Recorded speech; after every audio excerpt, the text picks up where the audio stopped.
All right, ladies and gentlemen, got my coffee, and we got ourselves Change Your Thoughts, Change Your Life by Dr. Wayne Dyer. We're going to go through verse 5 of the Tao Te Ching,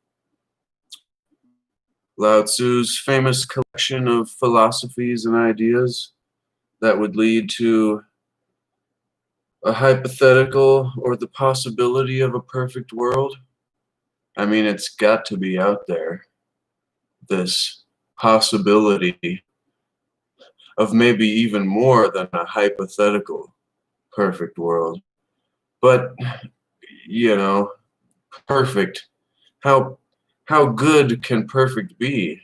Doesn't there have to be a balance of perfect and perfect? Forgive me, take a drink of coffee there. Get going. Also get our C60 Purple going. Amplify energy, vigor, and performance, ladies and gentlemen. Go get yourself some C60, C60PurplePower.com. Use the code CLC10 and get yourself 10% off. But this stuff is incredible. Pardon me. I don't quite do the hero doses that some do. I like to use the little dropper they give you. There we go. Alrighty. Sorry about that. Now let's get into the 5th verse, or verse 5 of the Tao Te Ching. And so you can call this one, actually, Wayne Dyer calls this one, living impartially. Let me show you the picture here with the little boat. Little boat there. It's beautiful. Living impartially. 5th verse of the Tao Te Ching. Heaven and earth are impartial. They see the 10,000 things, straw dogs. The sage is not sentimental. He treats all his people as straw dogs. The sage is like heaven and earth. To him, none are especially dear, nor is there anyone he disfavors. Gives and gives without condition, offering his treasures to everyone. Between heaven and earth is a space like a bellows, empty and inexhaustible. The more it is used, the more it produces. Hold on to the center. Man was made to sit quietly and find the truth within. Whew. So powerful. These verses are just overwhelmingly deep.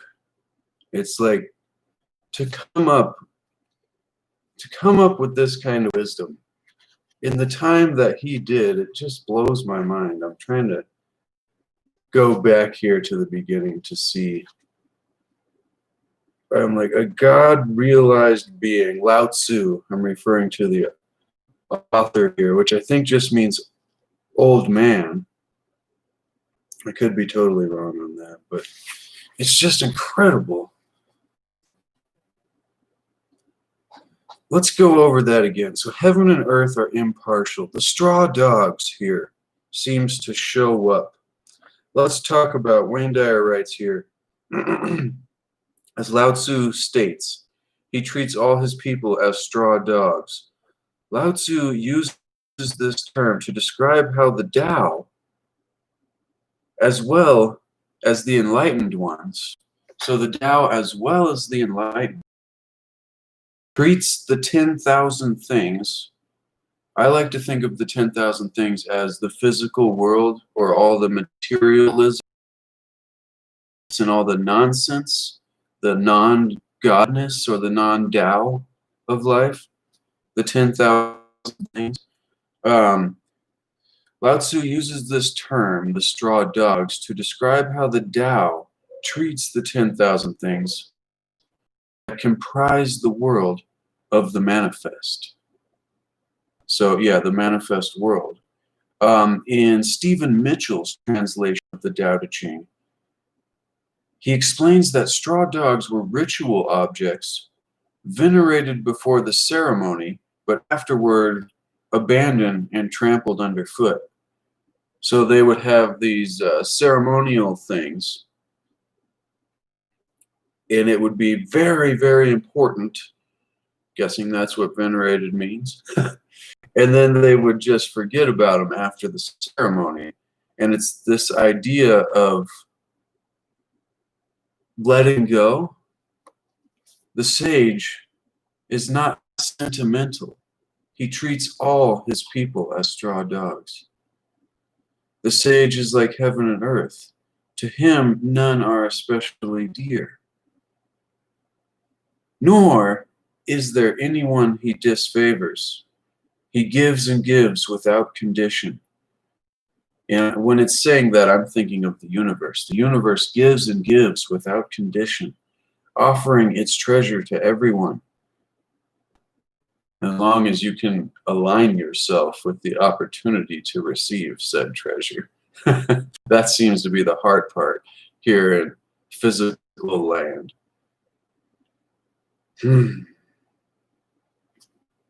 So, the best part of this book, aside from the author's great wisdom and perspectives, is the little sections in each part, in each verse. There's a final section that says, do the Tao now. And it's like a daily challenge for us to do the Tao. So before we do that, I'm just going to glance at the verse once more to finish it up. Between heaven and earth is a space like a bellows.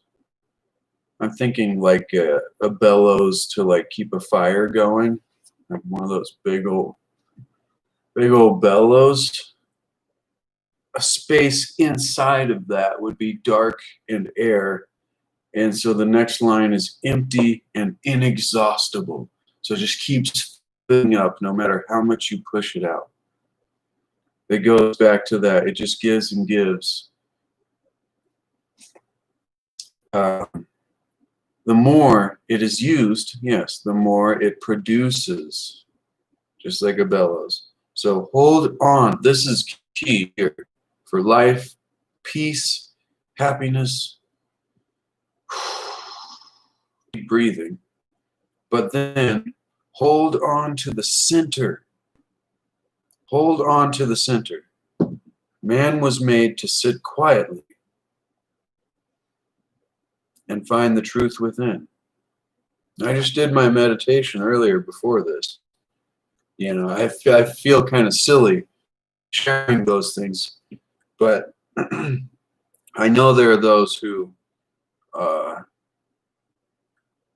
eventually down the road in the future will just need to see this to get the affirmation and the encouragement, maybe, hopefully. That's the hope, to add value, you know. Hold on to the center, sit quietly, and find the truth within. That reminds me of step one, which is sit quietly and watch your thoughts and begin to notice them and try to remember your thoughts for 5 minutes and see which ones make you feel different ways and how you can choose different thoughts going forward. And in the end, in the long run, begin to hold the focus of one thought for an extended period of time. The Tao now for the 5th verse of the Tao Te Ching. As many times as possible today, decide to approach interactions or situations involving other people with a completely fair mindset, which you allow and trust to guide your responses. Difficult. So as many times as possible today, decide to approach interactions or situations involving other people with a completely fair mindset, which will allow you to trust and guide your responses. It's like a workflow that leads to happiness, higher consciousness in the world, which is what we need. Do this as often as you can for an entire day with individuals, groups, friends, family members, or strangers. Even I think strangers might be the most important one, actually. Now, create a short sentence that you silently repeat to continually remind yourself that you're approaching this situation with an unbiased attitude. See, being impartial or unbiased, I think, is the key. Such as, guide me right now. Tao, God, universe, spirit, source, whatever you call it. Guide me now, or maybe even bring the other person that you're engaging with into it.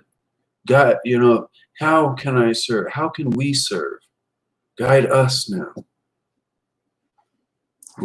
Allow us to guide ourselves. Empowering, not dependent. That's key. Empowered, not dependent. Keep this brief sentence in a loop in your mind, something that will help you keep an unbiased attitude. Keep this brief sentence on a loop in your mind,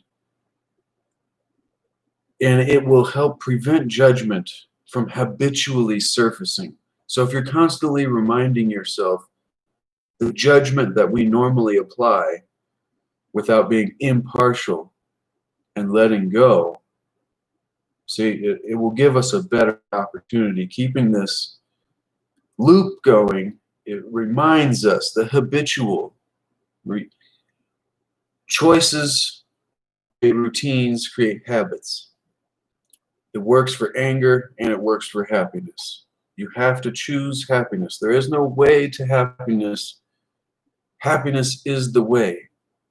And the more often you choose it deliberately, the more of a routine and a accidental habitual behavior it will become.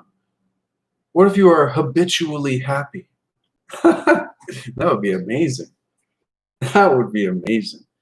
But even more appealing is the feeling of relaxation. The next one's called living creatively. Looks very interesting. Looks very interesting.